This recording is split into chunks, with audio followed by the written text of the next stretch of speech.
నమస్తే, welcome to 99 TV. మన పూర్వులు మనకిచ్చిన ఒక అద్భుతమైన శాస్త్రం యోగా. ఈ యోగా గురించి ఎప్పటి నుంచో ఉంది. నిజంగా మనం అందరం ఎంతో అదృష్టం చేసుకున్నాం. ఒక అద్భుతమైన యోగా ఉంది.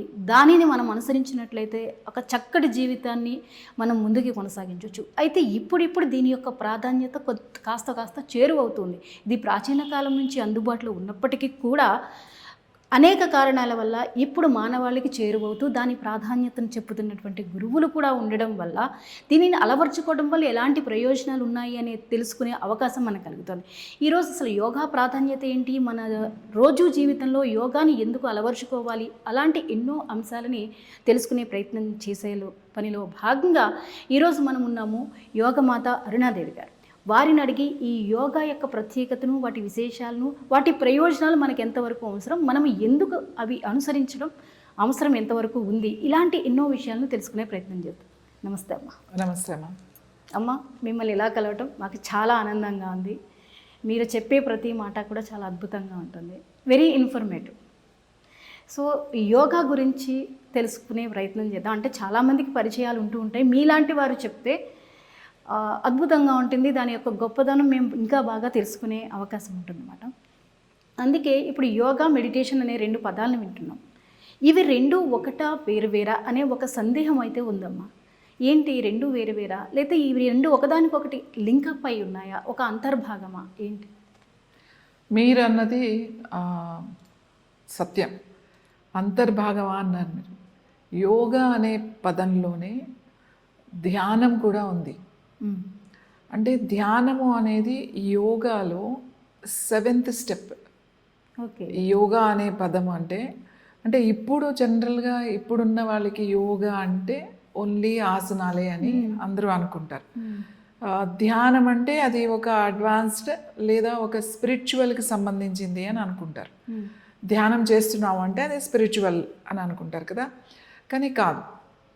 అది ధ్యానం అనేది యోగాలో ఒక అంతర్భాగం. ఎందుకంటే మీరు ఒక చక్కని పదం వాడారు.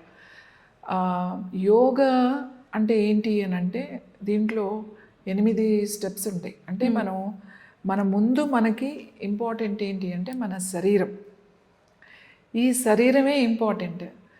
ఈ శరీరం లేదు అనుకోండి, మనసు కూడా లేదు కదా. అంతే కదా, మనసు కూడా లేదు. శరీరం ఉంటేనే అన్నీ ఉన్నాయి.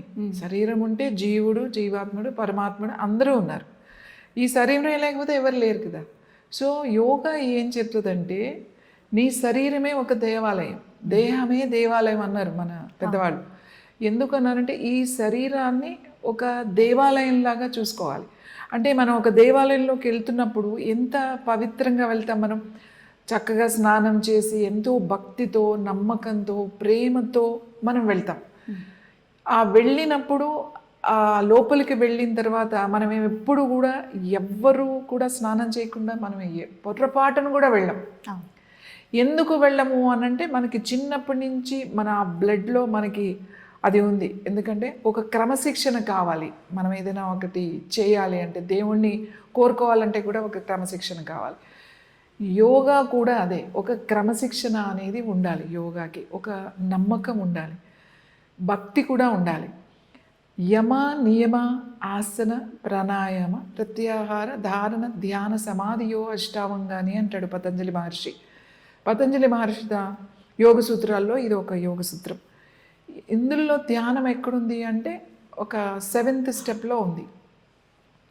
ముందు బాడీని చూడు. అంటే నీకు ఫస్ట్ డిసిప్లిన్ అంటే నువ్వు ప్రొద్దున్నే లేచి ఏమైనా చేయాలి అని అంటే దానికి ఒక ప్లాన్ చేసుకుంటావు. ప్రొద్దున్నే లేస్తావు, స్నానం చేయాలి, కూర్చోవాలి అంటే అప్పుడు కూర్చుండే అంటే ఏ భంగిమ చేసినా కూడా ఆసనాలే. ఏ భంగిమ, రకరకాల భంగిమలు ఈ సృష్టిలో ఎన్ని జీవరాశులు ఉన్నాయో అన్ని ఆసనాలు ఉన్నాయి యోగాలో. సో నువ్వు అన్నీ చేయాల్సిన అవసరం లేదు. నీకు ఏవి కావాలో అవి సెలెక్ట్ చేసుకో, అవి ఖచ్చితంగా కొన్ని నేర్చుకో. ఆసన సిద్ధి అప్పుడు వస్తుంది. ఆసన సిద్ధి రావాలి అని అంటే, ఆసన సిద్ధి అంటే ఏంటి? కనీసం 2-3 గంటలు నువ్వు కదలకుండా ఒక ఆసనంలో కూర్చుంటే ఆసన సిద్ధి. అది ఎలా కూర్చున్నా సరే, ఏ ఆసనంలో కూర్చున్నా, అది పద్మాసనం, సిద్ధాసనం, వజ్రాసనం, ఎనీ ఆసన. ఇది అడ్వాన్స్డ్ లేకపోతే ఇది బేసిక్ అనేది లేదు. అలా అనుకుంటే అడ్వాన్స్డ్ ఆసన పద్మాసన, ఆసనాలన్నిటిల్లో ఒక గొప్ప ఆసనం చెప్పండి నాకు అది ఒక్కటి చాలు అని ఎవరైనా అడిగితే నేనైతే పద్మాసనం అని చెప్తా. పద్మాసనం వచ్చిందంటే ఇక అంతకన్నా అడ్వాన్స్డ్ ఆసనాలు ఏమీ లేవు. మిగతా అన్నీ మనం వేరే చేస్తాం అంతే. సో ఆసన సిద్ధి రావాలి. ఆసన సిద్ధి అంటే నువ్వు కూర్చోగలగాలి. సరే కూర్చున్నావు, కూర్చోవడం వచ్చింది అంటే అది థర్డ్ స్టెప్లో ఉన్నావు. నెక్స్ట్ స్టెప్ ఏంటి? శ్వాస. నువ్వు ఎప్పుడైతే నీ వెన్నెముకను నిటారుగా పెట్టి నువ్వు కూర్చోగలుగుతావో ఎక్కువసేపు, అప్పుడు నువ్వు శ్వాస ప్రాణాయామం కనుక చేసినట్లయితే నీ నాడులన్నీ యాక్టివేట్ అవుతాయి. నువ్వు కూర్చోలేవు అని అనుకున్నప్పుడు నీ ప్రాణాయామం చేయడం వల్ల ఉపయోగం ఏమి ఉండదు పెద్దగా. ఊరికే శ్వాసాయామం అవుతుందన్నమాట, ప్రాణాయామం అవ్వదు. సో ప్రాణాయామం అంటే ఏంటి అంటే, ఎందుకు చేయాలి ప్రాణాయామం అంటే నీ ఆయుష్ పెంచుకోవడానికి, అంటే శ్వాసల్ని తగ్గించుకోవడానికి. శ్వాసలు తగ్గితే మీ ఆయుష్ పెరుగుతుంది, శ్వాసలు పెరిగితే ఆయుష్ తగ్గుతుంది. ఇప్పుడు మీకు బీపీ వచ్చింది, రోజు మెడిసిన్స్ వేసుకొని కంట్రోల్ చేస్తున్నారు, కానీ మీకు హై బీపీ ఉంది. హై బీపీ ఉంది అంటే వాళ్ళు ఎప్పుడు రెస్ట్లెస్గా ఉంటారు, చిరాగ్గా ఉంటారు, కోపంగా ఉంటారు, ప్రతిదానికి ఒక యాంగ్జైటీ, ఏదో అయిపోతుంది అని చెప్పి ఒక కంగారు పడడం, అరవడం, ఇట్లాంటివన్నీ చేస్తారు. సో ఎప్పుడు ఇలాంటి మూడ్లోనే వాళ్ళు ఉంటే వాళ్ళ శ్వాసలు పెరుగుతాయి. మీకు కోపం వచ్చింది అనుకోండి, శ్వాసలు ఇట్లా బలంగా తీసుకుంటారు అన్నమాట అనేసి శ్వాసలు ఇట్లా చేసేస్తూ ఉంటారు. అలా శ్వాసలు పెరిగితే ఏమవుతుంది అంటే, ఎక్కువ శ్వాసలు తీసుకుంటున్నప్పుడు బ్రెయిన్కి ఎక్కువ ఆక్సిజన్ అందదు, తగ్గిపోతుంది ఆక్సిజన్. సో అలా ఎక్కువ శ్వాసలు తీసుకోవడం వల్ల నీ ఆయుష్ తగ్గిపోతుంది. సో తక్కువ అంటే more oxygen dangerous to your health. మీ హార్ట్కి మెయిన్గా ఎంత తక్కువ శ్వాసలు తీసుకుంటే హార్ట్ అంత ప్రశాంతంగా ఉంటుందన్నమాట. మీరు హార్ట్ని, మన గుండెని రిలాక్స్ చేయాలని అనుకున్నారు, ఎలా రిలాక్స్ చేస్తాం? కరెక్ట్ కదా, అది అలా కొట్టుకుంటూనే ఉండాలి కదా, లేకపోతే అది ఆగితే ఎలాగా, మనం ఉండవు. కానీ మరి దాన్ని ఎలా రిలాక్స్ చేయాలంటే శ్వాసలు తగ్గించుకోండి. శ్వాసలు తగ్గించుకుంటే మీకు హార్టే కాదు, complete your circulatory system, your digestive system, neuro system, skeleton system, muscular system, all systems అన్నీ కూడా రిలాక్స్డ్గా ఉంటాయి. సో శ్వాస, అది ప్రాణాయామం ఎందుకు చేయాలి? మనం రోజు తీసుకుని వదులుతున్నాం, మనం అది అవసరం ఏముంది? మేమేమి చేయకపోయినా శ్వాస లోపలికి వెళ్తుంది, శ్వాస బయటకు వస్తుంది. ఎందుకు అని అంటే రకరకాల పనుల్లో ఉంటాం మనము, రకరకాల పొద్దున్న లేచిన దగ్గర నుంచి ఇంకా పరుగులు, ఆల్ ఏజ్ గ్రూప్స్, చిన్న పిల్లల దగ్గర నుంచి పెద్దవాళ్ళ వరకు వేరే వేరే వ్యాపకాల్లో ఉంటారు. సో మనకు తెలియకుండానే రకరకాల ఎమోషన్స్, లేకపోతే టెన్షన్స్, స్ట్రెస్ ఇవన్నీ ఉంటానే ఉంటాయి. సో ఇవన్నీ క్యారీ చేయకూడదు. మళ్ళీ నెక్స్ట్ డే మనం ఫ్రెష్గా ఉండాలి, మళ్ళీ ఫ్రెష్గా మనం స్టార్ట్ చేయాలి. డేని స్టార్ట్ చేయాలి అని అనుకున్నప్పుడు మనం ప్రాణాయామం తప్పనిసరిగా చేయాలి. ఆ ప్రాణాయామం చేయడం వల్ల మళ్ళీ నీకు కొత్త ఆలోచనలు ఉంటాయి. ఆ వేస్ట్, అనవసరమైనవన్నీ కూడా అది తీసేస్తూ ఉంటుంది. సో కొత్తవన్నీ మళ్ళీ ఫీడ్ అవుతూ ఉంటాయి. నువ్వు కొత్త ఆలోచనలు అంటే మీరు చేసే పనిలో క్వాలిటీ పెరుగుతుంది. ఎక్కడ అలసిపోకుండా, మీరు రోజు 12 గంటలు అయితే ఏవో 5-6 అవర్స్ చేయగానే అలసిపోతున్నారు అనుకుందాం, అది మీరు ఇంకొక 5 అవర్స్ చేసినా కూడా అలసిపోకుండా సమర్థవంతంగా ఉంటారు. టెన్షన్ పడకుండా హాయిగా నిద్రపోయి, మరి తిన్న ఫుడ్ జీర్ణం అయ్యి మనం మంచి నిద్ర పడితే ఇంక జీవితంలో ఏం కావాలి చెప్పండి? మంచి నిద్ర, మంచి ఆహారం, అంటే మనం తిన్నది అరిగితే చాలు, ఇంకా అంతకమన్నా ఏం అవసరం లేదు మనకి, మనం హెల్తీగా ఉన్నట్టే. సో ఇది ఎప్పుడు జరుగుతుంది అంటే మీ శ్వాసలు తగ్గినప్పుడు. ఆ శ్వాసలు తగ్గించుకోవడానికి మనం ప్రాణాయామం చేస్తాం. సో ప్రాణాయామం, దట్స్ ద 4th, యమ నియమ ఆసన ప్రాణాయామం. తర్వాత ప్రత్యాహారము అంటే, ప్రత్యాహారము అంటే నీ మీద నీకు కంట్రోల్ కావాలి. మనము మీకు అంటే మీరెవరు అంటే, మీరు అంటే మీ లోపల ఉన్నారు, మీరు మీ లోపల ఆత్మ ఉన్నారు, పరమాత్మ కూడా ఉన్నారు కదా. మీకు, మీ ఆత్మకి మీరెవరో తెలుసుకోవాలి. అసలు ఈ పరమాత్మ ఎవరో తెలుసుకోవాలి, నాకు ఆ దర్శనం కావాలి అని మీకు ఉంది. సో మీకు, మీ ఆత్మకి, పరమాత్మకి మధ్యలో అడ్డుగా ఉండేది మీ మనసు. అది మేము చూడనీయదు, అది వెళ్ళనివ్వదు. అది రకరకాలు సెకండ్కి ఒకటి, ఫ్రాక్షన్ ఆఫ్ సెకండ్లో ఆలోచనలు తీసుకొచ్చేస్తుంది.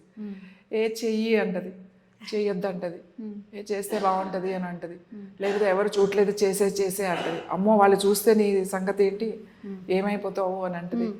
మనసు మధ్యలో డిస్టర్బ్ చేస్తూ ఉంటుంది. ఇవి ఆలోచనలన్నీ మీకు ఎవరు చెప్పరు. మనం ప్రతి పనిలో కూడా, ప్రతి చేసే దాంట్లో కూడా ఇవి నడుస్తూనే ఉంటుంది. ఈ ఫ్రాక్షన్ ఆఫ్ సెకండ్లో మనకి బుద్ధి అనేది ఒకటి ఉంటుంది. ఈ బుద్ధే రథసారథి అన్నమాట, మనల్ని నడిపిస్తుంటుంది. నో, నువ్వు చేయాల్సిందే, నువ్వు చెయ్యి అని అది డిసైడ్ చేసింది అనుకో, మీరు చేసేస్తారు. ఈ బుద్ధి సరిగా పనిచేయాలి మనకి. సో మీరు మీ మనసు చెప్పేది మీరు వింటే మీరు ఒక బానిసలాగా ఉంటుందన్నమాట. ఏ పని చేయరు, అది చేయనివ్వదు.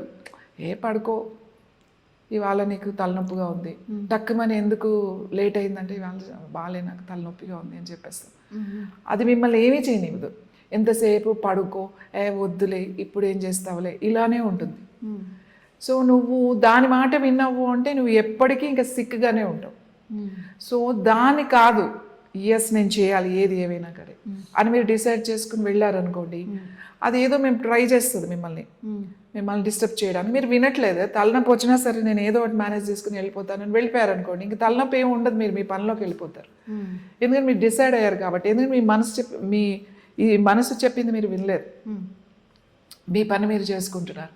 అంటే మీరు ఇప్పుడు చాలామంది మనసు కంట్రోల్లో ఉన్నారు. ఈ మనసు ఎలా చెప్తుంది అని అంటే నిన్నెప్పుడు కూడా అది అట్లానే ఉంచుతుంది, కష్టపడనివ్వదు, ఎప్పుడు సుఖంగా ఉండొచ్చు కదా అన్నట్టుగా ఒకటి చేస్తూ ఉంటుంది అన్నమాట. ఈ మనసు అనేది ఒక అడ్డు కూడా. ఇది ఏం చెప్పారమ్మా, ఇది మీకు అడ్డు, అన్నిటికీ అడ్డే. ఇది ప్రతిదానికి వచ్చేస్తుంది. అసలు అది లేకపోతే ఇంకా అసలు మనం లేమేమో అనే దాంట్లోకి ఉంటాం మనం. ఎందుకు దాన్ని చెప్పిందే వింటాం. యోగా ఏం చేస్తుందంటే ఈ మనసుని నోరు మూసుకుని ఉండు, నేను చేస్తా, నువ్వు నోరు మూసుకో కాస్త అని చెప్పి ఆ కంట్రోలింగ్ తీసుకొస్తుంది. సో ఈ మనస్సుని, అంటే మనస్సు చెప్పినట్టుగా మీరు వినడం కాదు, మీరు చెప్పినట్టుగా మీ మనసు వినాలి. మీరు చెప్పినట్టుగా మీ మనసు వినాలి అని అంటే ఏం చేయాలి అంటే యోగ మార్గంలోకి రావాల్సిందే. యోగ సాంప్రదాయం అంటాం మేము. యోగ సాంప్రదాయంలో దిస్ ఆల్ యోగిక్ ఎనాటమీ అని అంటమాట. సో ఈ మనసు అనే దాని నుంచి మీరు ముందుకొచ్చి మీరు సరెండర్, అంటే ఆల్ మీ పంచేంద్రియాలు, అలాగే మీ పంచప్రాణాలు, పంచకోశాలు, ఇవన్నీ కూడా మీ అదుపులో ఉంటాయి. పంచ అగ్నిలు, మనకు అగ్నిలు ఉంటాయి, 5 అగ్నిలు ఉంటాయి, 5 ప్రాణాలు ఉంటాయి, ప్రాణాపాన సమాన ఉదాన వ్యాన. అలాగే పంచకోశాలు ఉంటాయి మనకంటే 5 బాడీస్ ఉంటాయి మనకి. స్థూల శరీరం, అన్నమయ కోశ, ప్రాణమయ కోశ, మనోమయ కోశ, విజ్ఞానమయ కోశ, ఆనందమయ కోశ, అలా 5 బాడీస్ ఉంటాయి మనకు. ఒకటే బాడీ మనకు కనబడుతుంది. ఈ 5 బాడీలో దాన్ని ఆరా అంటారు. నువ్వు నీ కంటికి ఇప్పుడు కనిపించట్లేదు కానీ నీ కంటికి నీ సూక్ష్మ శరీరాలను కూడా చూసే శక్తి నీకుంది. మధ్యలో నీ మనసు నిన్ను అడ్డుగా నిలబడి ఈ కంట్లో ఇది చూసిందే నిజమని అనుకుంటున్నావు. ఎప్పుడైతే నువ్వు కళ్ళు మూసుకుని నీ లోపల చూడడం మొదలు పెడతావో అప్పుడు నీ అంతరంగమే కాదు ఈ విశ్వాన్నే చూడగలుగుతావు. ఓకే. ఈ 2 కళ్ళు మూస్తే 3వ కన్ను నువ్వు తెరవగలుగుతావు. ఈ 2 కళ్ళు తెరిచినంత కాలము నీ 3వ కన్ను ఎప్పటికీ తెరవబడదు. శివుడికి కాదు 3వ కన్ను, మనకు కూడా ఉంది. శివుడు 3వ కన్ను తెరిస్తే భస్మం అయిపోతుంది అని. సో అది డిఫరెంట్ స్టోరీ అనుకోండి. మనకి కూడా అంతర్నేత్రము అని అంటాం. అది ఈ కనపడేదంతా నిజం కాదు. నువ్వు ఎప్పుడైతే కళ్ళు మూసుకుంటావో అసలు నిజం అంటే ఏంటో తెలుస్తుంది నీకు అని చెప్తాం మేము. సో ఈ కంట్రోలింగ్ రావాలి అంటే దాన్నే ప్రత్యాహారము అంటాం, సరెండర్ టు గాడ్ అంటాం. సో నువ్వు అప్పుడు కానీ సరెండర్ అవ్వవు. దాని తర్వాత వచ్చేది ఏంటి, ఆసన ప్రాణాయామ ప్రత్యాహార తర్వాత ధారణ వస్తుంది మీకు, అంటే ఏకాగ్రత వస్తుంది, ఫోకస్ వస్తుంది. ఇది అన్ని చోట్ల అవసరం. మీరు ఒక ఇంటర్వ్యూ చేయాలన్నా కూడా ఆ ఫోకస్ కావాలి, ఆ కెమెరా పెట్టాలని వాళ్ళకి ఫోకస్, ఎవరికైనా ప్రతి పనిలో కూడా ధారణ కావాలి. ఈ ధారణ లేకపోతే ధ్యానం లేదు. ఈ ధారణ లేకుండా ధ్యానం ఎక్కడి నుంచి వస్తుంది? ధారణ ధ్యానం, ధారణ ధ్యానం, ఈ 2 పక్క పక్కనే ఉంటాయి. ఈ ధారణ వరకు నువ్వు చేరుకోవాలి. ఈ ధ్యానం ఉంది చూసారండి, అది మీరు చేసేది కాదు, మేము చెప్పేది కాదు, అది మీ లోపల జరగాలి. ఎప్పుడు జరుగుతుంది? మీరు ఈ 2 కళ్ళు మూసుకొని మీ అంతర్నేత్రం తెరిచినప్పుడు ఈ ధ్యానం జరుగుతుంది. ఈ ధ్యానం జరగడానికే మనం ఇవన్నీ చేసుకుంటూ వచ్చాం. ఈ ప్రక్రియలన్నీ చేసుకుంటూ ఆసన ప్రాణాయామ ప్రత్యాహార చేసుకో ధారణ వరకు వస్తే ధ్యానం అది వాళ్ళ అంతటికి అదే అవుతుంది. ఈ ధ్యానం అని చెప్పే ఇప్పుడు బయట జరిగే మీరు వినే, మీరు చూసే, మీరు చేసేవన్నీ కూడా ఇది ధ్యానం కాదు. ఇది ఒక మనసుకి ఒక విశ్రాంతిని ఇవ్వడం, లేదా ఒక రిలాక్సేషన్ క్లాసెస్ అని చెప్పాలి, మెడిటేషన్ క్లాసెస్ కాదు. ఇప్పుడు మీరు సడన్గా వెళ్ళి నేను ఇప్పుడు మెడిటేషన్ చేయాలని అనుకుంటున్నాను, ఆ మెడిటేషన్ చేస్తే నాకు స్ట్రెస్ తగ్గుతుంది, మెడిటేషన్ చేస్తే ఏదో ఆధ్యాత్మికంగా మనం వెళ్ళిపోతున్నాం అని అనుకుని వెళ్ళిపోయి కూర్చుంటారు. ఏదో జరుగుతున్నట్టే ఉంటుంది, ఏమీ జరిగేది లేదు. మళ్ళీ ఆ గురువు గారు వస్తారు, కూర్చుంటారు, చెప్తారు, అబ్బా అద్భుతంగా ఉంది, చాలా బాగుంది. మళ్ళీ ఇంటికి వెళ్ళిన తర్వాత అంతా అయిపోయింది. మళ్ళీ అగైన్ మళ్ళీ క్లాసెస్ అయినప్పుడు జరుగుతుంది. సో ఇది ఇలానే ఉంటుంది, ఇంకా దీనికి ఎండ్ లేదు. ఇందులో పెద్దగా జరిగేది ఏమీ లేదు. కాకపోతే మీకు మంచి నిద్ర పడుతుంది, కొంచెం ప్రశాంతంగా ఉంటారు, కాస్త ఆ మార్పులు అయితే వస్తాయి ఆ దాంట్లో అవన్నీ కూడా. సో అందుకే ధ్యానం అనేది నేను చెప్తా, మాకు ఎక్కడ చూడండి, ఎక్కడ మెడిటేషన్ క్లాసెస్ అని కానీ లేకపోతే ధ్యానం క్లాసెస్ కానీ మేము ఎప్పుడు ఎక్కడ అలా చెయ్యం. ఎందుకంటే అలా అంటే మీరు ధ్యానం చెప్పరా అని అడుగుతారు. ధ్యానం ఎలా చేయాలో నేను చెప్పను. ధ్యానం చేయడానికి నీకు అవసరమైన నీ శరీరాన్ని, నీ మనస్సుని ధ్యానం చేసే అంత శక్తి ఇచ్చే వరకే నా పని. అక్కడి వరకు తీసుకొచ్చి అక్కడ వదిలేస్తాం. ఇక్కడ నుంచి నువ్వు వెళ్ళాలి, ఇక్కడ వరకు నేనున్నాను, తీసుకొచ్చాను, ఇటేరా ఇలారా అని చెప్పి అక్కడికి వచ్చిన తర్వాత నీ ప్రయాణం నీది, నువ్వు వెళ్ళిపోవాలి. ధ్యానం తర్వాత అయిపోయిందా ధ్యానం తర్వాత సమాధి ఉంది. సమాధి స్థితులు ఉన్నాయి, మళ్ళీ 9 సమాధి స్థితులు ఉన్నాయి మనకి. ఒక్కొక్క స్థితిలో ఎలా ఉంటుంది అక్కడ అని చెప్పేసి. సో ఇంకొకటి ఏంటంటే ధ్యానం అంటే మీరు ఇలా కళ్ళు మూసుకొని కూర్చోవడమో ధ్యానం అని ఎప్పుడూ అనుకోవద్దు. ఎవ్వరూ ఎక్కడ అలా చెప్పలేదు, అలా ఎవ్వరూ రాయలేదు, ఏ గ్రంథంలో కూడా రాయలేదు. ధ్యానం అంటే ఈ ధ్యానం మీకు ఎక్కడ ఉపయోగపడుతుంది? ఇప్పుడు మీరు చేసే పనే ఉంది, ఎవరు ఏదో ఒక పని చేయాలని అనుకుంటున్నాం, మనం పెట్టుకున్నాం, మనం ఈ స్టేజ్కి వెళ్ళాలి, నేను ఈ స్టేజ్లోకి రావాలి నేను అని ఒక గోల్ పెట్టుకున్నారు. లేకపోతే పిల్లలు, స్టూడెంట్స్, నేను ఇంజనీరింగ్ చదవాలి, లేకపోతే మెడిసిన్ చదవాలి, లేకపోతే నేను యాంకర్ అవ్వాలి, ఏవో ఉంటాయి. సో ఏదైతే పని చేస్తున్నామో మనం ఆ ఏకాగ్రతతో ఎక్కడ మనము పడిపోయినా సరే ఎప్పుడు కూడా న్యాయంగా, ధర్మంగా ఆ పనికి ఒకటే దృష్టి మాట దాని మీదే పెట్టి మనం చేసిన తర్వాత అక్కడికి వెళ్తాం కదా, అది రీచ్ అయ్యాం, ఎస్ నేను అనుకున్నది సాధించాను అని అనుకుంటాం కదా, అది ఎంత తృప్తిగా ఉంటుంది, ఎంత సంతోషంగా ఉంటుంది. నేను చేశాను, అది చిన్న పనా పెద్ద పనా అనేది అది కాదు. పనే, దాంట్లో పెద్దది దాంట్లో చిన్నది అని ఉండదు. ఎస్ నేను సాధించా, అది ఒక తృప్తి వస్తుంది కదా. ధ్యానం అంటే ఏది? మీరు ఈ ప్రయత్నం చేశారుగా, సంవత్సరమో 2 సంవత్సరాలు 10 సంవత్సరాలు ఎంతో ఒక కాలం, ఎంత పడినా అయినా కూడా లేచి ధైర్యంతో మీరు చేశారు చూడండి. ఈ ప్రయాణం ఏదైతే ఉందో ఇది మెడిటేషన్, ఇది ధ్యానం. అంతేగాని కళ్ళు మూసుకొని కూర్చుని ఎవ్వరూ కళ్ళు మూసుకొని కూర్చోలేరు. కళ్ళు మూసుకొని అంతర్గంగా వాళ్ళు ఎంతో జ్ఞానాన్ని సంపాదించి మనకి ఇచ్చారు.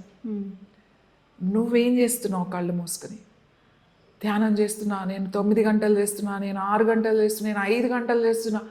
ఏం చేస్తున్నావు? 5 గంటలు చేస్తున్నా, నాకు మూలాధార చక్ర యాక్టివేట్ అయిపోయింది, నాకు సహస్రహార ఓపెన్ అయిపోయింది, నేను ఇంకా ఇప్పుడు ఏమైంది? సహస్రహార ఓపెన్ అయితే కనీసం నీ గురించి నీకు తెలిసిందా?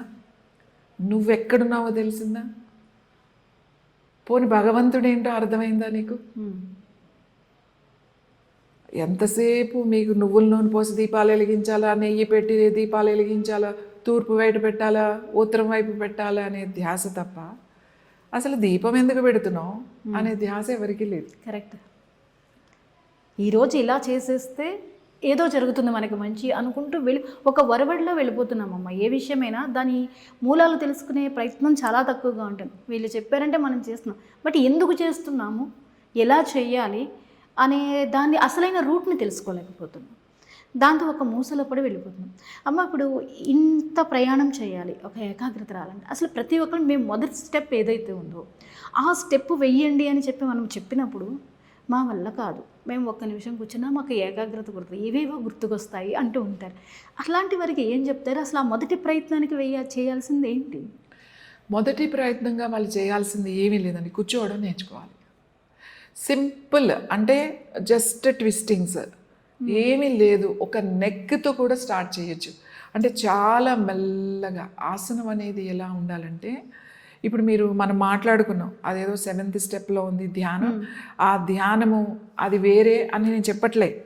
ఇక్కడ నేను కూర్చున్నా, ఇప్పుడు మీరు అక్కడ కూర్చున్నారు, మనం ఒక సబ్జెక్ట్ గురించి మాట్లాడుతున్నాం, దాని మీదే ఫోకస్ చేసి మాట్లాడుతున్నాం. కూర్చున్నాను, ఇది ఒక భంగి, కదలకుండా కూర్చున్నా, ఇది ఆసనం. నేను మాట్లాడుతున్నాను, ఇది ఒక నాలెడ్జ్, ఇక్కడ ఒకటి షేర్ చేస్తున్నాం మనం. ఇది కూడా ధ్యానమే, ఇది కూడా యోగానే. ఓకే, ఇప్పుడు యోగా అంటే ఈ ఆసనంలో కూర్చుని ఇలా కళ్ళు మూసుకుని ఇది చేస్తేనే యోగా కాదు. నువ్వు ఏదైతే ప్రొద్దున్న లేచి నీకు ఒక పని ఉంది, ఏమీ లేదు, నువ్వు వంట చేయాలి. సో వంట అనేది నువ్వు ఎంత ఇష్టంగా, ఎంత ప్రేమగా ఆ ఫస్ట్ నుంచి ఆ లాస్ట్ స్టెప్ వరకు ఒకటే దాని మీద ఫోకస్ చేస్తాను చూడు, అది కూడా యోగానే. అలా ఎవరు ఏ పని చేసినా కూడా అది యోగానే అవుతుంది. యోగా అంటే ఓ మ్యాట్ వేసుకుని 4-10 ఆసనాలు చేసేసి ఏదో కష్టపడి ప్రాణాయామాలు చేసేసి అలా కూర్చుని బలవంతంగా చేసి నా యోగా క్లాస్ అయిపోయింది అంటే కాదు, అది కాదు. యోగా అనేది జరుగుతుంది అంటే నువ్వు ఇలా కూర్చున్నావు అని అంటే, నేను ఒక ఆసనం చేస్తున్నానంటే ఆసనము, ప్రాణాయామము, ధ్యానము 3 ఒకేసారి జరగాలి. 3 ఒకేసారి జరిగితే యోగా అవుతుంది. నువ్వు ఆ గంటలో 90 ఆసనాలు చేస్తే లేకపోతే 60 ఆసనాలు చేస్తే అది ఎక్సర్సైజ్ అయింది కానీ యోగా కాలేదు కదా. యోగా అంటే నీ శరీరాన్ని, నీ మనస్సుని ఆత్మలో కలపడం, లేకపోతే పరమాత్మలో కలపడం. ముందు నీ శరీరాన్ని నీ మనసుతో కలుపు, తర్వాత ఆత్మ పరమాత్మ తర్వాత చూద్దాంలే. ముందు 2 ఇక్కడే ఉన్నాయి కదా. ఈ శరీరాన్ని నువ్వు నీ మనసుతోనే కలపలేదు. ఇంకా మనం పరమాత్మ వరకు వెళ్తున్నాం. నీ మనసు వేరే పని చేస్తుంది, నీ శరీరం వేరే పని చేస్తుంది. అందుకని నేను ఏం చెప్తానంటే, పెద్ద విషయాలు ఏం అవసరం లేదు. చక్కగా కూర్చో, స్నానం చేసి ఏవో ఒక ఆసనమో 2 ఆసనాలు నీకు ఏవైతే అనువుగా ఉన్నాయో అవే, నీకేం కావాలో అవి ఓ 2-3 లేదా మ్యాక్సిమం 4 నేర్చుకో. ఒక ఆసనం ఒక 5 నిమిషాలు పెట్టుకో టైం. కరెక్ట్గా ఎలా చేయాలి, శ్వాస వదులుతూ వెళ్ళాలి, లేదంటే శ్వాస తీసుకుంటూ వెళ్ళాలి. సపోజ్ ఒక ట్విస్టింగే చూసుకుందాం. నేను శ్వాస వదులుతూ ఇలా వెళ్ళాను, ఇది ఒక ఆసనం అనుకుందాం. ఇది ఇలా తిరిగాను, ఇక్కడ వరకు శ్వాస వదులుతూ వెళ్ళాను, అక్కడ కళ్ళు మూసుకుని నా ఫైనల్ పొజిషన్ అనుకుందాం.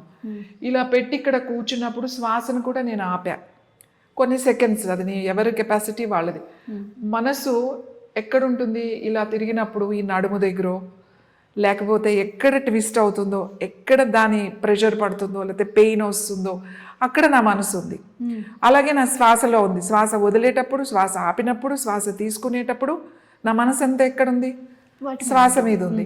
నా భంగిమలో ఉంది. అంటే ఒక భంగిమలో నేను ఉన్నానంటే ఆసనంలో ఉన్నాను, శ్వాస అంటే నేను ప్రాణాయామంలో ఉన్నాను. అలాగే ధ్యాస ఎక్కడుంది, అంతా చేసే పని నీ శరీరం మీదే ఉంది కదా, నువ్వు చేసే దాని మీదే ఉంది. అంటే ధారణ కూడా ఉన్నట్టే కదా. ఈ 3 జరిగిన తర్వాత కూర్చుంటావు చూడండి, ఆ స్థితి ధ్యాన స్థితి. ధ్యానం జరుగుతుంది. ఈ 3 మీరు యోగా క్లాస్లో ఈ 3 కలవాలి. ఇప్పుడు ప్రాబ్లం ఎక్కడొచ్చిందంటే, యోగా టీచర్లే దీనికి, యోగా టీచర్స్కే ఎలా చేయించాలో తెలియని దాంట్లోకి వెళ్ళిపోతున్నారు. ఎంతసేపు వాళ్ళు 60 చేయించారా, నేను 70 చేపిస్తా.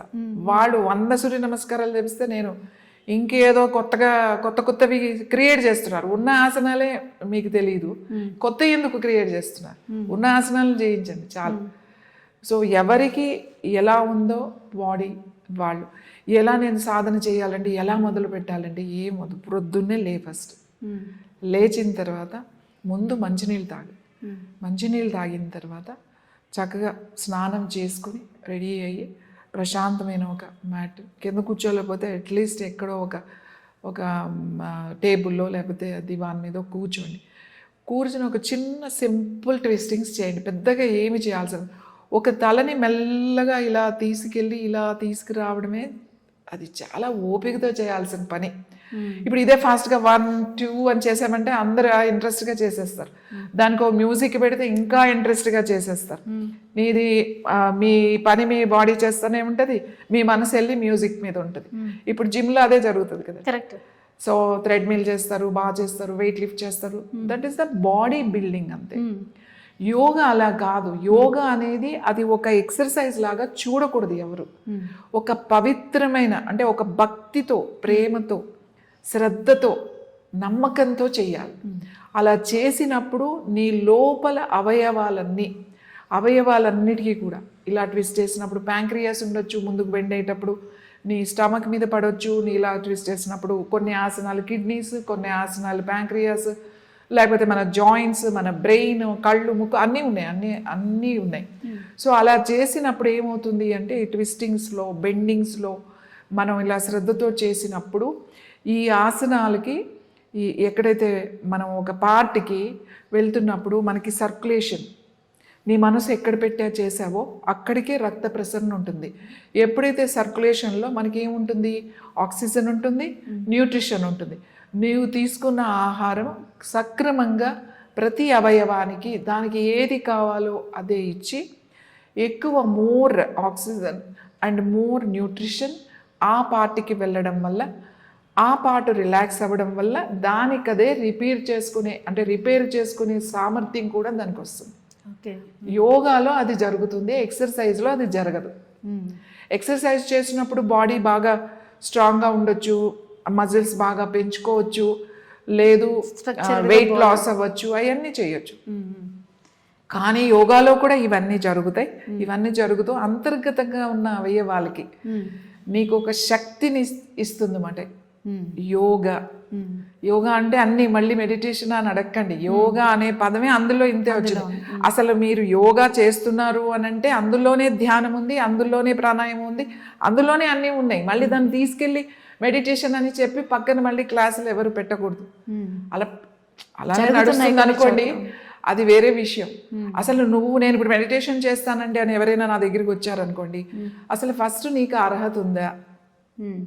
మెడిటేషన్ చేయాలి అని అంటే ముందు నువ్వు ఎక్కడికి పోవాలి? నీ మనసు దగ్గరికి వెళ్ళిపోయి నీ మనసును కంట్రోల్ చేయడానికి ఒక బిందువో, లేకపోతే ఒక ఫోటోనో, లేకపోతే ఆజ్ఞాచక్రం మీద పెట్టండి, లేకపోతే ఇంకెక్కడో పెట్టండి, ఇవన్నీ చెప్పాలి. అదేం వినదు. మీ మనసు ఎంత స్ట్రాంగ్ అంటే దానికి మీ ఫ్యూచర్ తెలుసు, మీ పాస్ట్ అంటే జరిగిపోయింది కూడా తెలుసు, దానికి అన్నీ తెలుసు. దాన్ని కంట్రోల్ చేయడం మీ వల్ల కాదు, దాన్ని పట్టుకోవడం మీ వల్ల అసలు కాదు. మరి ఏం చేయాలి అంటే నువ్వు శ్వాసన పట్టుకో. శ్వాసన పట్టుకుంటే నీ మనసు ఆగిపోతుంది. నువ్వు శ్వాసను ఎంతసేపు ఆపగలిగితే నీ మనసు అంతసేపు ఆగిపోతుంది. అది యోగాలో జరుగుతుంది. ప్రతి ఆసనంలో కూడా హోల్డింగ్ పెడతాం. జస్ట్ హోల్డ్ చేయండి. బ్రెత్ కూడా హోల్డ్ చేయండి. ఎక్సేల్ చేసి హోల్డ్ చేయండి, ఇన్హేల్ చేసి హోల్డ్ చేయండి. సో ఎప్పుడైతే ఇలా ప్రాక్టీస్ చేపిస్తామో ఆ స్టెప్స్లో ఆటోమేటిక్గా వచ్చేస్తారు. సో ఎప్పుడైతే మనం ఇలా కూర్చోగానే స్విచ్ ఆన్ అండ్ ఆఫ్ లాగా ఉండాలి. మీకు తెలియకుండా ఒక 5 నిమిషాలు అలా వెళ్ళి వచ్చేసేయాలన్నమాట. అంటే అంత అద్భుతంగా ఉండాలన్నమాట. అంత అద్భుతంగా మీరు తయారు చేసుకోవాలి మీ శరీరాన్ని, మీ మనసుని. నేను ఎంతసేపు అది ఏదో ఏసీ హాల్లో కూర్చుని మంచి అరోమా మ్యూజిక్ ఇవన్నీ అవి చూడడానికి బాగుంటాయండి. ఏదో రిలాక్స్ అయిపోయామని ఒక ఫీలింగ్ తప్ప మీరు వెనక్కి వచ్చి చూసుకుంటే ఏమీ ఉండదు. మళ్ళీ యూ బ్యాక్ మాట. ఇప్పుడు కొత్త వింటున్నాం. ఇప్పుడు హీలింగ్ అనేది, యోగిక్ హీలింగ్ అనేది ఉంది. ఇప్పుడు మేము కూడా యోగిక్ హీలింగ్ చేస్తాము. చాలా సైక్రియాటిస్ట్ ప్రాబ్లమ్స్, ఇప్పుడు యంగ్స్టర్ ఎదుర్కొనే ఆ స్ట్రెస్, యాంగ్జైటీ అన్నీ కూడా మా దగ్గరికి వస్తారు. వీఆర్ జస్ట్ 15 daysలో అది వెళ్ళిపోయి నార్మల్ అయిపోతారు మా దగ్గర. కానీ ఇదే పెద్ద సమస్యగా కొన్ని సంవత్సరాలు పడుతోంది. ఈ విషయం తెలుసుకోలేక వాళ్ళు దాంతో బాధపడుతూ చివరికి స్ట్రెస్ ఎక్కువైపోయి సూసైడ్ చేసుకునే సంఖ్య పెరిగిపోయింది. ఇంత చక్కటి యోగా అనేది మనకు ఉన్నప్పుడు అది మనల్ని ఎంతగా ఫోకస్ చేస్తుంది, మన లైఫ్ని ఎంత బాగా లీడ్ చేయొచ్చు అనేది తెలుసుకోలేకపోతున్నాం అమ్మ. మరి కుండలిని యోగా ఏంటి? కుండలిని యోగా ప్రత్యేకత ఏంటి? కుండలిని చాలా శక్తివంతమైన క్రియ. ఎంత అంటే అంతకన్నా శక్తివంతమైనది ఏది లేదు. కుండలిని ఎంత శక్తివంతమైందో అంత ప్రమాదకరమైంది. దీనికి సరైన గురువు ఉండాలి. కుండలిని అంటే ఏదో వీడియోలు చూసో లేకపోతే వెళ్ళిపోయి ఇంకా ఈ మధ్య కుండలిని ప్రాక్టీస్ చేసేసి ఊగిపోతున్నారు. అది అంత కుండలిని కాదు. ఆ కుండలినిలో ఒక జస్ట్ బేసిక్ థింగ్ అనుకోండి. అది నేనేమంటాను అంటే ఒక లెవెల్ అది ఎంత సూక్ష్మంగా ఉంటుంది అని అంటే నువ్వు అది గ్రహించడానికి నీకు కొంత సాధన అవసరం. అది ఆ సాధన ఎవరు నీకు చేయించాలి?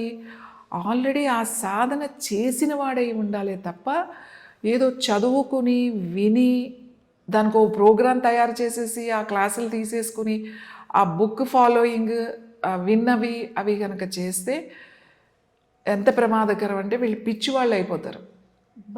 ఒక స్టేజ్కి వచ్చిన తర్వాత అర్థం కాదు, అంటే డిస్కనెక్ట్ అయిపోతారు అన్నమాట. వాళ్ళకు చేసే పని మీద ఇంట్రెస్ట్ ఉండదు. ఇప్పుడు ఒకటి చెప్తానండి, కుండలిని చేసినా ధ్యానం చేసినా ఏది చేసినా నీ మీద నీకు ఒక భక్తి, ఒక నువ్వు చేసే పని మీద ఒక ఆసక్తి, అది ఇంకా బాగా చేయాలనే ఒక ఆలోచన అది రావాలి. ఆ సామర్థ్యం నీకు పెరగాలే తప్ప నువ్వు చేసే పని మీద నీకు విరక్తి వచ్చి నాకు ఈ పెళ్ళి వద్దు, నాకు ఈ సంసారం వద్దు, నాకు ఈ పని వద్దు అని చెప్పి నువ్వు ఉన్న జాబు ఉన్న వాళ్ళని రిజైన్ చేసి వాడెవడో ఏదో చెప్తున్నాడని చెప్పి అక్కడికి వెళ్ళి నువ్వు అక్కడ నేను సేవ చేస్తానని వెళ్ళి కూర్చుంటే అది నీకు ఏమి అయినట్టు? నువ్వు కుండలిని జాగృతమైందా నీకు? లేకపోతే అమృతం నువ్వు రుచి చూసావా?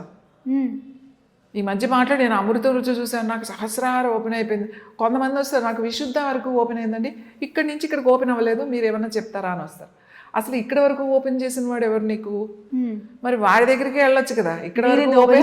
ఇక్కడ వరకు ఓపెన్ చేసిన వాడు మరి ఇక్కడికి కూడా ఓపెన్ చేస్తాడు కదా, అక్కడికే వెళ్ళొచ్చు కదా. మళ్ళీ నా దగ్గరికి ఎందుకు వస్తున్నారు మీరు? ఇవన్నీ మాట్లాడుకోవడానికి బాగుంటాయి, కానీ ఎవరైనా సరే సరైన పద్ధతిలో ప్రాక్టీస్ చేయాలి. ఆ ప్రాక్టీస్ చేసి వచ్చేటప్పుడు ఆ గురువుకి ఖచ్చితంగా ఎవడు ఎక్కడ ఏ స్టేజ్లో ఉన్నాడో ఇతనికి తెలుసుకోవాలి, తెలుసుకునే శక్తి ఇతనికి ఉండాలి. ఉన్నప్పుడు దాన్ని ఎలా ముందుకు తీసుకెళ్లాలో కూడా తెలుసుకునే శక్తి ఉండాలి. ఎప్పుడైనానండి ఒక గురువు ఇక్కడ ఉండి ఒక విద్య ఏదైనా సరే నేర్చుకోవాలి అని వచ్చిన వాళ్ళు చాలా సిన్సియర్గా చేస్తారు. ఇది ఏంటో దీని అంతు చూడాలి అన్నంత. ఇప్పుడు యూత్ అలానే ఉన్నారు, ఇది ఏంటో తెలుసుకోవాలి, ఇది ఏంటో సాధించాలి అని చెప్పి చేస్తున్నారు. చేసినప్పుడు వీళ్ళు సాధన ఎక్కడో వెళ్ళిపోతుంది, ఈ గురువు ఇక్కడే ఉంటాడు, వీడు చదువుకున్నాడు, వీడు ఏం ప్రాక్టీస్ చేయలేదు. కాబట్టి వాళ్ళు ఏదైనా క్వశ్చన్స్ చేస్తే వీడికి అర్థం కాదు, ఎందుకంటే వీడికి ప్రాక్టికల్ నాలెడ్జ్ లేదు కదా. చదువుకున్నాడు, ఎవరో రాసింది. అంటే నేను ఒక పుస్తకం రాశాను అనుకోండి, నన్ను అందరూ అడుగుతారు, మేడం మీరు ఒక మంచి ఈ ధ్యానం మీద దీని మీద ఒక పుస్తకం రాయండి అంటే నేను రాయనంట.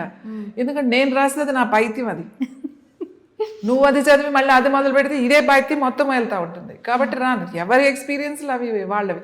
నేను నా ఎక్స్పీరియన్స్ రాసేసేసి ఇదే యోగా ఇదే అంటే బుక్స్ చదివేసి లేకపోతే ఎవరో ఒక మంచి గురువు చెప్తే అది వినేసి ఏదో కాస్త యోగా ఇది నేర్చేసుకుని ఇప్పుడు జరిగే క్లాసెస్ అన్నీ అవేనండి. ఒక నిజంగా ఈ నేర్చుకునేవాడు ఒక పవర్ వచ్చి వాడు కనుక ముందు కూర్చున్నవాడు పైకి లేస్తే ఈయనకి బుర్ర పనిచేయదు, ఎవడైతే చెప్తున్న వాడికి పనిచేయదు. ఎందుకంటే వాడికి ఆ ఎక్స్పీరియన్స్ లేదు కాబట్టి. ఎవరు లేరు. ఈ కుండలిని అనేది అట్రాక్ట్గా వెళ్ళి చేస్తున్నారు, కానీ అది ఏమీ రానిది కాదు. తప్పకుండా అది అందరూ చేయొచ్చు. అలాగే అది కుండలిని సిద్ధి అనేది మనకి అందరికీ వస్తుంది, ఆ శక్తి కూడా. కానీ ఇక్కడ ఏంటి, అది చాలా సూక్ష్మంగా ఉంటుంది. ఒక అణువు అంటాం కదా, అది ఎంత చిన్నగా సూక్ష్మంగా ఉంటుందో దాని పవర్ అంత, అణుబాంబు ఎంత పవరో అంత పవర్ వస్తుంది. అలాంటిదే కుండలిని శక్తి. అది ఎక్కడా బయట లేదు, మన లోపలే ఉంది. ఆ లోపల అన్నదాన్ని పైకి తీసుకువెళ్ళడమే అనేది కుండలిని. కుండలిని అని అంటే ఆ శక్తి ఒక పాము చుట్టుకున్నట్టు ఎలా చుట్టుకుని ఉంటుందో అలా ఆ శక్తి మనకి ఇక్కడ నిద్రపోతూ ఉంటుందన్నమాట. మూలాధార చక్రాకి స్వాదిష్టాన చక్రాకి మధ్యలో. దాన్ని ఇది మీకు దీని వెనక సైన్స్ చెప్తాను, సైంటిఫిక్గా చెప్తున్నాను. ఇది ఏం సింపుల్ కాదు, మీకు అందరికీ అర్థమయ్యేటట్టుగా. వాట్ ఈస్ ద కుండలిని అని అంటే, కుండలిని మీకు ఏదైతే శక్తి ఉందో మనకి వెన్నెముక, ఆ spinal cord last tail bone ఉంటుంది కదా, ఆ టెయిల్ బోన్కి నుంచి సన్నని మన హెయిర్ ఉంది కదా, ఈ హెయిర్లో ఆఫ్ అనుకోండి, అంత సన్నగా మీ బ్రెయిన్ స్టెమ్ వరకు ఉంటుందన్నమాట. స్పైనల్ కాలంలో ఉంటుంది, అది ఫ్లూయిడ్తో నిండి ఉంటుంది. ఇది టెయిల్ బోన్ అనుకోండి సపోజ్ మనకి కింద. ఈ టెయిల్ బోన్ మనం ఎప్పుడు దీని గురించి ఏం వాడలేదు కాబట్టి ఇది ఫ్యాట్తో మాట, నెయ్యి ఎలా గట్టిగా అవుతుందో అలా ఫ్యాట్తో ఉంటుందన్నమాట. దీన్ని ఎప్పుడు మనం యూజ్ చేయం కాబట్టి. ఇది యూజ్ చేసినప్పుడు అంటే మనం ఈ కుండలిని సాధన, దానికి కొన్ని క్రియాస్, బ్రీతింగ్ టెక్నిక్స్ అవన్నీ ఉంటాయి. ఇవి చేసినప్పుడు అది హీట్ అన్నమాట. అంటే మూలబంధం అని అంట. మూలబంధం, అలాగే త్రిబంధాస్ అంట. మూలబంధం, ఉడ్యాన బంధం, జలంధర బంధం, ఈ 3 లాక్ చేసేస్తాం. ఎప్పుడైతే ఈ బంధాలతో లాక్ చేసేసామో, లోపలికి తీసుకుని శ్వాసని లోపలే బంధించామో, అది ఏమవుతుందంటే హీలియం గ్యాస్ తెలుసు కదా, అది పైకి వెళ్తుంది. ఆ బెలూన్స్, హాట్ బెలూన్స్, దానికి హీలియం గ్యాస్ ఇస్తారు. అలాంటి హీలియం ఇక్కడ తయారవుతుంది అన్నమాట. అది హీట్ జనరేట్ చేస్తుంది. ఈ హీట్కి ఈ టెయిల్ బోన్ దగ్గర చిన్న ఏదైతే ఉందో ఫ్యాట్గా చెప్పగా అది కరుగుతుంది. ఎప్పుడైతే ఇది కరగడం మొదలైందో, కరిగిపోయిందో, ఈ ఈ హెయిర్ లైన్ ఏదైతే ఉందో అంత ఉందని చెప్పాను కదా, మీరు తీసుకున్న శ్వాస మీరు ఎప్పుడైతే బంధం వేసి లోపల ఆపడం మొదలు పెట్టారో, ఇది కరిగినప్పుడు ఈ శ్వాసకి ఎప్పుడు కూడా ఆయన రుద్రుడు మాట తాండవం చేస్తూ ఉంటాడు. ఆయన ఎలా ఉంటాడంటే విడిచే గాలిలో ఉంటాడు మాట రుద్రుడు. ఆయన ఎటు వెళ్ళిపోదామా అని చూస్తూ ఉంటాడు. సో ఎప్పుడైతే ఇది ఓపెన్ అయిందో, మనం బంధించినప్పుడు ఈ ద్వారంలోంచి మీ వెన్నెముక ద్వారా ఇలా ఈ నాడీస్ ఉంటాయి, 2 నాడీస్ ఉంటాయి. సూర్యనాడి, చంద్రనాడి అంటాం, శివ అంటే శక్తి అని అంటమాట. ఇలా ఈచ్ అండ్ ఇలా ఉంటుందన్నమాట. దాని ప్రయాణం ఇలా ఉంటుందన్నమాట. అంటే మూలాధార నుంచి స్వాదిష్టాన, తర్వాత మణిపూరక, తర్వాత అనాహత, తర్వాత విశుద్ధి, తర్వాత ఆజ్ఞ వచ్చి ఇట్లా ఉంటుందన్నమాట. ఇలా ఉండడం అంటే ఎందుకు ఇలా కుండలిని అనే పామును పెట్టారంటే, అది పాము ఇలా ఇలా ఇలా వెళ్తున్నప్పుడు ఎలా జర జర జర జర ఇలా వెళ్తుందో, ఈ శ్వాస మీకు లోపల వెళ్ళినప్పుడు మీకు తెలుస్తుంది. అది వెళ్ళి ఇలా వెళ్ళిపోతుంది అన్నమాట. వెళ్ళి ఇక్కడ కలుస్తుంది. ఇదే సైంటిఫిక్గా కనుక చెప్తే మన లోపల బ్రెయిన్ స్టెమ్ ఉంది, అలాగే మెడుల్లా అబ్లాంగేటా ఉంది, హైపోథాలమస్ ఉంది, 4th వెంట్రికల్ ఉంది, 3rd వెంట్రికల్ ఉంది. మీరు తీసుకున్న శ్వాస వెన్నెముక ద్వారా పైకి వెళ్ళినప్పుడు అది మీరు హైపోథాలమస్ నుంచి మళ్ళీ 4th వెంట్రికల్ వెళ్ళి 3rd వెంట్రికల్ కనుక శ్వాసని మనం ఒక చిన్న బబుల్ లాగా ఉంటుంది, అక్కడ మీరు నిలబెట్టినప్పుడు అది ఒక ఆనంద స్థితికి వెళ్తారన్నమాట. అది ఎలా ఉంటుంది అని అంటే మనము దాన్ని వర్ణించలేము, దాన్ని చెప్పలేము. హఠయోగ ప్రదీప్లో అది ఎలా ఉంటుందో చెప్తే కదా అని అడిగినప్పుడు స్వాత్మారాముడు చెప్పాడనమాట. ఏమని చెప్తాడంటే, నృణాం శుక్రాం ఎత్తంచ జీవితం, తర్వాత నృణాం శుక్రం ఎత్తంచ జీవితం ప్రయత్నతీయ రక్షణీయం అని అంటాడు. అంటే ఏంటి అంటే, ఏదైతే నీ శుక్రం ఈ పైకి వెళ్ళిందే ఈ ఫ్లూయిడ్, ఇది ఏంటి సప్తధాతువుల తర్వాత వచ్చే ఏదైతే శుక్రం ఉందో అదే నీ ఎనర్జీ. ఆ ఎనర్జీని నువ్వు పైకి తీసుకువెళ్ళావు, పైకి తీసుకువెళ్ళి పైన కలిపావు నువ్వు. ఆ పైన 3rd వెంట్రికల్ బ్రహ్మరంధ్ర దగ్గర ఉంటుంది. అది కలిపినప్పుడు ఆ స్థితి ఎలా ఉంటుంది అని అంటే, ఏదైతే నువ్వు ఆర్గజం అని అంటున్నావో, ఏదైతే నువ్వు ఇప్పుడు ఒక ఇద్దరు కలిసినప్పుడు వచ్చే ఆర్గజం అని మనం అంటున్నాం కదా, ఒక భావప్రాప్తి అని అంటాం, సంపూర్ణ భావప్రాప్తి అంటాం యోగాలో. సో అంతకన్నా ఒక 1000 రెట్లు వస్తే ఎలా ఉంటుందో అంత ఆనందం నీకు ఉంటుంది అని స్వాత్మారాముడు హఠయోగ ప్రదీప్కలో చెప్తాడు ఈ విషయం. సో అది రుచి చూడాలి, అది మన చేతిలోనే ఉంది. అంటే కైలాసం మన లోపలే ఉంది, మోక్షం మన చేతిలోనే ఉంది. ఎవ్రీథింగ్ ఎక్కడుంది అంటే అన్ని శక్తి కేంద్రాలు నీ లోపలే ఉన్నాయి. ఈ శక్తిని, ఆ శక్తి యూనివర్సల్ ఎనర్జీతో కలిపి నువ్వు దాన్ని ఆనంద తాండవం అంటమాట. శివుడు నాట్యం చేస్తుంటుంటే తన్మయత్వంతో ఉంటుందంట. అందరూ అనుకుంటారట, దేవతలు దేవుళ్ళు అందరూ కూడా, నేను కూడా అంత తన్మయత్వంతో వెళ్ళి తాండవం చేయాలని, కానీ ఒక్క శివుడు మాత్రమే చేయగలుగుతాడట. అలా మనం కింద ఉన్న శక్తిని, అమ్మవారిని తీసుకెళ్ళి పైన శివుడి గన కలపగలిగితే అప్పుడు ఆ జరిగే ఆ స్థితిని ఏమంటారు అంటే సమాధి అని అంటారు. అదే కుండలిని. యాక్చువల్లీ నేను మీకు చాలా సింపుల్గా చెప్పాను అనుకుంటున్నాను, ఇది సాధన వేరే ఉంటుంది. సో ఇది ప్రతి ఒక్కళ్ళు జీవితంలో దీని ఏంటి అనేది తెలుసుకోవాలి. మనం తెలుసుకున్నప్పుడు, దీన్ని మనం అనుభవించినప్పుడు, ఎందుకంటే ఇది మీ శరీరం ఉండగానే మీరు అనుభవించాలి. మీరు తప్పు చేసినా శిక్ష ఇక్కడే, మీరు మంచి చేసినా అది కూడా ఇక్కడే జరుగుతుంది. ఎప్పుడో మనం వెళ్ళిపోయిన తర్వాత జరిగేది ఏదైనా ఉంటే, అంటే ముందు జన్మ ఉంది, లేకపోతే మనం పోయిన తర్వాత కూడా ఇదే అనుభవిస్తామో అని అనుకుంటే, అది నేనేమంటానంటే అది పొరపాటు. ఎందుకంటే నువ్వు వచ్చే జన్మలో నువ్వు పుట్టినా అది నీకు ఈ జన్మ గురించి నీకు గుర్తుండనప్పుడు అది నీకు అర్థం కాదు. ఏదైనా కూడా నీ శరీరం ఉన్నంత వరకే నువ్వు ఏదైనా అనుభవించగలుగుతావు, ఏదైనా చేయగలుగుతావు. ఈ శరీరం గనక నువ్వు వదిలేస్తే ఏమీ లేదు, శూన్యం. అంటే మనం వెళ్ళిపోతాం. ఎక్కడికి వెళ్తాము అని అంటే పోయిన తర్వాత స్పేస్లోకి వెళ్ళిపోతాం. స్పేస్లోకి వెళ్ళాలి అని అంటే ఈ స్పేస్ అంటే రాకెట్స్లో ఏదైనా మనం వెళ్తున్నాం అనుకోండి, మన ఆత్మ ఎటు వెళ్తుంది అని అనుకుంటే ఎటు వెళ్తుంది ఆత్మ? విశ్వం శూన్యంలోకి వెళ్తుంది ఆత్మ, అంతే కదా. ఆ గ్రహాల మీదకి వెళ్ళదు కదండి. ఏదైనా గ్రహంలోకి వెళ్ళాలి మనం అంటే మనం రాకెట్ ఉంది, ఏదైనా ఇంకో కంట్రీ వెళ్ళాలంటే ఫ్లైట్ ఉంది. కానీ మన ఆత్మ వెళ్ళాలి పైకి విశ్వంలోకి వెళ్ళాలి అని అంటే మన బాడీని వదిలేసి వెళ్తే తెలుస్తుంది. సో నేను ఏమంటానంటే ఏదైనా శరీరం మనకి చాలా చాలా చాలా important. Respect your body, respect your body, touch your feet అని చెప్తా. ఎందుకంటే ప్రతిరోజు మనల్ని తీసుకెళ్ళేవి మన పాదాలు. ఎక్కడికి వెళ్ళాలన్నా ఏం చేయాలన్నా మన బాడీ, ఈ బాడీ అన్ని అవయవాలు ఉండి అన్నీ సరిగ్గానే ఉంటే ఏ పనైనా చేయగలుగుతాం. అలాంటి బాడీని వదిలేసి దాన్ని ఇష్టం వచ్చినట్టు దాన్ని ఉపయోగించి చెత్త చెదారం వద్దు అన్నయన్ని పొట్టలో వేసేసి దాన్ని కష్టపెట్టి ఇబ్బంది పెట్టి మనం ఇబ్బంది పడిపోయి ఏదో చెయ్యాలని ఈజీ టెక్నిక్స్ వెతుక్కుని అది ఏదో అయిపోతుందని చెప్పేసి వెళ్తారు. నిజంగా భక్తి మార్గంలోకి మీరు వెళ్ళాలనుకుంటే, నిజంగా భగవంతుడి దర్శనం అవ్వాలి అని అంటే ఏమీ అవసరం లేదు. యోగ మార్గంలోకి ఎవరైనా సరే యోగ మార్గంలోకి రావాల్సిందే. యోగ మార్గం ద్వారానే నువ్వు భక్తి మార్గంలోకి వెళ్తావు. ఇంతకుముందు యుగంలో యోగా లేకుండా, అంటే యోగ మార్గం లేకుండా భక్తితో అందరూ మోక్షం సంపాదించారేమో, కానీ కలియుగంలో అది జరగదు. కలియుగంలో యోగ మార్గంలోకి వస్తేనే నీకు మోక్షం అనేది వస్తుంది. అమ్మ, ప్రస్తుత కాలంలో ప్రతి ఒక్కరికి కూడా షార్ట్ కట్లో అయిపోవాలి ఏ పని అయినా సరే. వెయిట్ లాస్ అవ్వాలన్నా, లేకపోతే ఇప్పటికిప్పుడు మనకి ఆరోగ్యం వచ్చేస్తుంది, ఈ పని చేస్తే 10 రోజులు చేయండి మీకు ఆరోగ్యం వచ్చేస్తుంది, మీకన్నా రిజల్ట్స్ వచ్చేస్తుంది అంటే దాన్ని చాలా బిలీవ్ చేస్తున్నారు. షార్ట్ కట్లో ఇవన్నీ సాధ్యమవుతాయి. అసలు వాటిని ఎలా నమ్మాలి?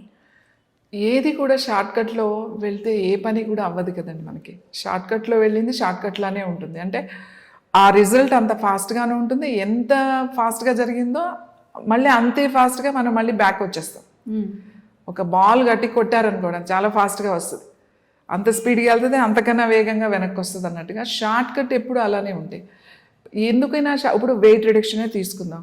ఈ వెయిట్ రిడక్షన్లో మేము చెప్తాం, అమ్మ మీరు వెయిట్ పెరిగింది, ఓ 10 కేజీలు పెరిగితే మీరు ఆల్ ఆఫ్ సడన్గా 10 కేజీలు వెయిట్ 1 నెలలోనో 2 నెలలోనో పెరగలేదు. ఆల్మోస్ట్ మీకు 10 కేజీలు వెయిట్ పెరగడానికి 1 సంవత్సరం పట్టి ఉండొచ్చు. ఈజీగా పడుతుంది, ఒక 1 year 9 months పడుతుంది. అప్పుడు మీరు రియలైజ్ అయ్యారు, అమ్మో నేను ఇప్పుడు ఇంత పెరిగిపోయిన, ఇప్పుడు తగ్గాలి తగ్గాలి తగ్గాలి అని. ఎవరైతే ఇప్పుడు ఇది వేసుకో పొద్దున్న కల్లా నువ్వు 2 కేజీలు తగ్గిపోతావు, లేకపోతే ఇదేదో జ్యూస్ తాగేసి ఈ డిటాక్స్ తాగేస్తే నువ్వు తగ్గిపోతావు, ధనియాలు జీలకర్ర ఆవాలు ఏయో చెప్తున్నారు, అన్ని పోపుల డబ్బాలు ఉన్నాయన్నీ వేసేసి అవి తాగేస్తే పొట్ట కరిగిపోతుంది, ఇవన్నీ చెప్తున్నారు. కానీ నిజంగా బరువు తగ్గాలి అని అంటే అలా జరగదండి. ఎందుకు బరువు పెరిగావు అనేది ఒక కారణం. ఏమన్నా నీకు హెల్త్ ఇష్యూస్ ఉన్నాయా, లేకపోతే ఏమన్నా హార్మోన్స్ ఇష్యూసా, లేకపోతే బాడీలో ఇన్ఫ్లమేషన్ ఏమన్నా ఉందా, ఇవన్నీ మనం ఆలోచించాలి. ముఖ్యంగా ఆహారంలో మార్పు తీసుకురావాలి. అలా అని చెప్పేసి మొత్తం ఇప్పుడు కంప్లీట్గా ఆహారం మానేసేసి అసలు ఏదో ఏంటి ఒక చిన్న ఒక కీరా ముక్క, ఏదో ఇంతగా ఒక ఖర్జూరం, లేకపోతే ఏదో ఏదో పెట్టుకుంటారు. ఆ ప్లేట్ చూస్తే ఏదో ఈ మూల ఒకటి కనబడతా ఉంటుంది, 4 రకాలున్న. అది లంచ్ ఏంటి? ఎవరు చెప్పారు మీకు అలా తినమని? అసలు ఈ మోడర్న్ డైటీషియన్స్ అసలు వీళ్ళకి ఏం తెలుసు మీ బాడీ గురించి? అది ఎక్కడో యూకేలోనో యుఎస్లోనో వాళ్ళకి పనికి వస్తుంది, మనకి పనికిరాదు. మనం ఇక్కడ పుట్టి పెరిగాం. డైట్ అనేది ఎలా ఉంటుందంటే అమ్మా, ఎక్కడ పుట్టి పెరిగావో ఆ ప్రాంతం బట్టి నువ్వు చెప్పాలి. ఇప్పుడు నువ్వు ఇక్కడ కూర్చుని నార్త్లో వాళ్ళ డైట్ మనకి చెప్తే కుదరదు, సౌత్ వెళ్ళి నార్త్కి చెప్తే కుదరదు. ఎందుకంటే మన బాడీ ప్రాంతాన్ని బట్టి ఉంటుంది. నువ్వు ఏం తింటావు, ఎక్కడి నుంచి వచ్చావు, అసలు నీ బాడీ ఏంటి, నీ బాడీ తత్వం ఏంటి, వాత పిత్త కఫాలు ఎలా ఉన్నాయి నీకు, నీ పల్స్ ఏంటి, ఇవన్నీ చూసి నీకు ఆహారం నేను చెప్పాలి. ఇంకొకటి, నీ ఆహారం నీకు తెలియకపోతే నాకెలా తెలుస్తుంది? ఎందుకంటే చిన్నప్పటి నుంచి నీ బాడీ నీకు తెలుసు కదా, లేదా మీ అమ్మగారికి ఇంకా బాగా తెలుసు, చిన్నప్పుడు ఇది పెడితే నీకు పడేది కాదు, ఇది చేస్తే ఇది పడేది కాదు అని తెలుస్తుంది. కానీ ఇప్పుడు ఏంటి కొత్తగా వెళ్ళి ఏం చెప్తున్నారు, ఏమీ తినొద్దు అని చెప్తున్నారు. ఏమి తినొద్దు అనడానికి నువ్వు వెళ్ళి వాళ్ళ దగ్గర నుంచి తెచ్చుకునేది ఏంటి? ఈ పౌడర్లు, ఆ పౌడర్లు, ప్రోటీన్ పౌడర్లు, ఈ షేక్స్, లేకపోతే అదేదో వెయిట్ రిడక్షన్ పౌడరు, రోజు పొద్దున్న లేసి 12ంటికి ఒక గ్లాస్ పౌడరు, ఇంకేంటేంటో గట్ హెల్త్ పౌడర్ అట, తర్వాత detox, body detox powders and fat loss powder, ఏదో హెర్బల్సే అనుకుందామండి. అలాంటివి లేవు. ఉన్నవి ఏమున్నాయి, నీ బాడీలో ఇన్ఫ్లమేషన్ తగ్గడానికి ఉంది, అలాగే నీ డైజెషన్ అవ్వడానికి ఉంది, అంతే తప్ప ఈ వెయిట్ తగ్గడానికి ఇవన్నీ తాగేసేసి త్రిఫలా పౌడర్లు తాగేసి, లేకపోతే ఇంకో దానికి వేపాకు ఏదో ఒక గోంగూర కలిపేసి అవేవో తాగేసి కూర్చుని మొత్తం మానేసి నువ్వు ఇంట్లో కూర్చుంటే తగ్గకేం చేస్తావు? ఒక 10 రోజులు అన్నీ మానేశారనుకోండి, ఏవో ఒక మొక్క కీర మొక్క ఏదో తింటున్నారు 2 పూటల, వెయిట్ లాస్ అయిపోతారు కదా. కానీ ఎన్ని రోజులు అలా తింటారు? ఏదో ఒక రోజు మళ్ళీ మీరు వచ్చేసేయాలి కదా. వచ్చేసినప్పుడు మీ ఫుడ్ మీరు తింటారు కదా, తిన్నప్పుడు మరి మళ్ళీ ఏంటి కదా. నేను ఏం చెప్తానంటే, మంచిగా టైంకి తినండి. 2 మీల్స్ తినండి. ఒక మీల్ మార్నింగ్ తినేయండి, చక్కగా సాయంకాలం మళ్ళీ చీకటి పడకుండా ఒక మీల్ తినేయండి. 5 to 6 పెట్టుకోండి. మార్నింగ్ వచ్చేసి 9 to 10 ఏదైనా ఒక మీల్ పెట్టేసుకోండి. 9 నుంచి మనం తినేయచ్చు. చక్కగా ఒక మంచి మీల్ తినేసేయండి. రైస్ తినకూడదు. ఈ పిచ్చి ఏంటండి అసలు, కార్బ్స్, రైస్ అసలు తింటే షుగర్ వచ్చేస్తుంది, రైస్ తింటే వెయిట్ పెరిగిపోతారు. రైస్ ఎందుకు తినకూడదు? రైస్ తినద్దు, షుగర్ తినద్దు, సాల్ట్ తినద్దు. 100% రైస్ తినేవాళ్ళు తినండి, ఏవి కాదు. కానీ రైస్ ఇంత తిని కూర ఇంత తింటే అదే ఇబ్బంది. ఇక్కడ రైస్ ఎంత ఉందో, రైస్ ఒక బౌల్తో రైస్ పెట్టుకున్నారు, అలాగే అంత పప్పు పెట్టుకున్నారు, మంచిగా మనకి ప్రోటీన్ వస్తుంది, అలాగే మనకి మినరల్స్ అన్ని, ఫైబరు అంత వెజిటబుల్ కూర పెట్టుకున్నారు. రోటి పచ్చళ్ళు చాలా మంచిది, చక్కగా టమాటా పచ్చడి, బీరకాయ పచ్చడి, దొండకాయ పచ్చడి. యాక్చువల్లీ రోటి పచ్చడిలో మనం ఎక్కువ కూర తింటాం, మనకు తెలియదు. ఒక 1/2 kg బీరకాయ పచ్చడి చేస్తే ఎంత అవుతుంది, అది ఎంత అవుతుంది, సో మనకు తెలియదు తింటున్నాం అని చెప్పేసి. సో అలాంటి ఫ్రెష్ పచ్చళ్ళు, నూనెలు తగ్గించేసి చాలా తక్కువ నూనెలు వేసుకుని స్టీమ్ మీద బాయిల్ చేసుకుని ఏ వెజిటబుల్ అయినా మనకు కావాల్సిన టేస్ట్ లాగా తీసుకుని తింటే ఏమీ పర్వాలేదు. మీరు ఎక్కువ తినేసేసి ఎప్పుడంటే అప్పుడు తినేసేసి నేను రైస్ తింటే వెయిట్ పెరుగుతున్నా, నేను రైస్ మానేసా, మరి ఏం తింటావు రైస్ మానేసి అంటే ఏదో కొత్తగా మొదలు పెడతారనమాట. అవి ఎన్ని రోజులు తింటారు, మళ్ళీ ఎప్పుడో మానేస్తారు. నేనేమంటే మీరు తినే ఫుడ్ని కొంచెం కరెక్ట్ చేసుకోండి. మీరు ఏం యాక్టివిటీ చేస్తున్నారు, మీరు ఏం చేస్తున్నారు తీసుకోండి. మీరు వెయిట్ లాస్ అయ్యారు, మీ మజిల్ లాస్ కూడా అయిపోతుంది కదా, అది తెలియట్లేదు. కొలాజన్ అంటున్నారు, మళ్ళీ కొలాజన్ డ్రింక్స్ ఇప్పుడు ఎంత ఫేమస్ అయిపోయిందో. ఆ కొలాజన్ ఏదో ఏంటది, వెజ్ కొలాజన్ అంట, ఆ పౌడర్ తీసుకుని తాగేస్తే కొలాజన్ వస్తుంది. ఎక్కడి నుంచి వస్తుంది కొలాజన్? నువ్వు తినే తిండి నుంచి వస్తుంది కొలాజన్ అనేది. నువ్వు ఆలోచించే విధానాన్ని బట్టి ఉంటుంది కొలాజన్ అని.